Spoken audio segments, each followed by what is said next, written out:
ចូលឆ្នាំដេកចាំរាប់ខែនឹងបងមិនបងសួរទៅម៉ែបងបងមុនថាសំភារយអូននឹងរយមួយណែអូនហើយបងគិនសិនដល់កបួនស្រី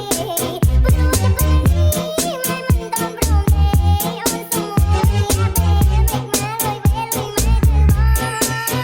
ម៉ាម៉ាសេខំម៉ែកំពុងជួយស៊ីម៉ែកំពុងដេកជួយនេះក៏មិនអូននឹងកំពុងដាក់នុយពេលម៉ែភ័យម៉ែគិតរឿងលឹកខាងតែឆ្លែទុកដាក់ក្នុងវេងសែវវិញមកមុនពីណាយគិតនៅឆ្ងាយប្រយ័ត្នលបោតអើយបងស្បឹង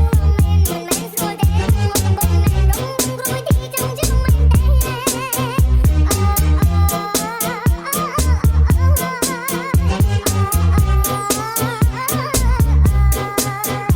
ពប្រមាណតួខ្ញុំជាអ្នកឲ្យព្រោះតែពេលនេះខ្ញុំត្រៀមរួចហើយតែសពប្រមាណតួខ្ញុំជាអ្នកឲ្យតែបើមិនខែក្រោយគឺខែក្រោយ